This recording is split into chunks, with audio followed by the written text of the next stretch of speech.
Жила на свете одна вдова, и было у нее две дочери.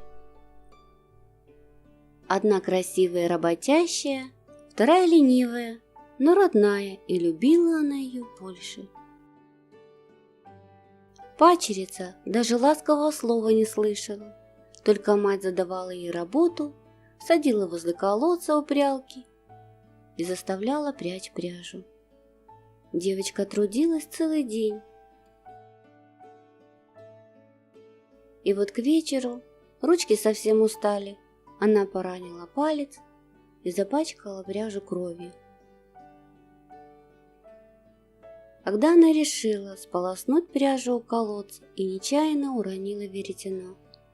Испугавшись, она побежала сказать своей матери, что случилось такое происшествие. Мать отругала падчерицу и сказала: «Уронить сумела, сумей достать». Падчерица побрела к колодцу. Делать нечего, и веретена жалко, и матушке страшно. Тогда взяла она и прыгнула в колодец. Прыгнула и обмерла.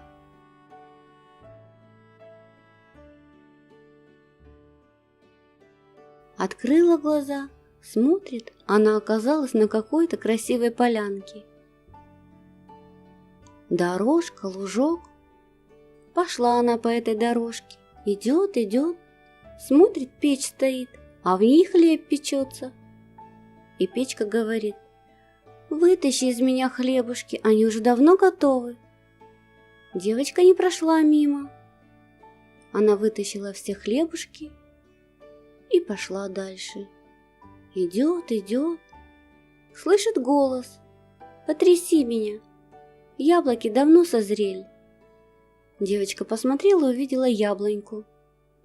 Она подошла, потрусила, все яблочки упали, она их сложила и пошла дальше. Шла и увидела домик, а в окошке старушку. Подошла ближе и видит, сидит старушка с большими зубами до самой земли. Испугалась и бросилась вон. А старушка ей вдогонку: «Милое дитя, не бойся меня, не спеши, оставайся у меня. Я тебя ничем не обижу». Девочка послушалась и вернулась. Бабушка действительно оказалась не такой страшной, голос был добрым. Тогда бабушка ей сказала: «Оставайся у меня и служи мне, я тебе добром отплачу». «А что нужно делать?» – спросила девочка. «Будешь по дому убирать, мою перину сбивать, ведь ты знаешь, кто я?» «Нет, я бабушка Вьюга. Когда летит пух, тогда по всей земле идет снег». Девочка исправно служила. Шло время. Загрустила бедная девочка, так ей захотелось домой. Подошла она к бабушке Вьюге и говорит: «Прости меня, дорогая бабушка, но я так соскучилась по дому». Бабушка ей ответила: «Ничего страшного, я все понимаю. Ты исправно служила мне. Пришло время отправить тебя домой и дать награду. За то, что ты была умница, я сама тебя провожу домой».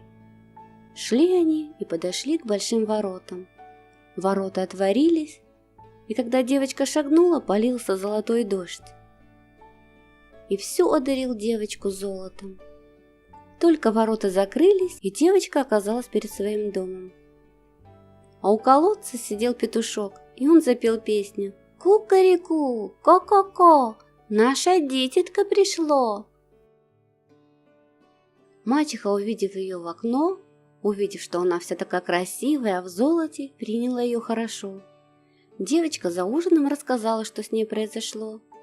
Тогда мачеха позавидовала и тоже решила свою дочку отправить. Посадила она ее с утра у колодца с прялкой. Сказала: «Натри себе руки терном и испачкай пряжу». Девочка так и сделала. Взяла на свое веретено и бросила в колодец, и вслед за ним прыгнула. И также оказалась на полянке, Увидела домик и там старушку. Совсем ее не испугалась, сразу подошла. «И я буду у вас жить?» Бабушка Вьюга удивилась. «Ну хорошо, раз ты будешь жить, ты будешь мне служить». «Да-да, конечно», — сказала девочка. Первый день она кое-как слушалась хозяйку, на второй день даже встать не пожелала, на третий и вовсе сказала: «Я домой хочу». Бабушка Вьюга подумала: «Зачем мне такая работница? Лучше пусть отправляется домой». И сказала девочке: «Ну что ж, по заслугам и награды, идем, я тебя провожу». Ворота открылись, с неба полилась смола. Ворота закрылись, и она оказалась возле дома. На колодце сидел петушок и запел песни. «Кукареку, ко-ко-ко, наше чучелко пришло,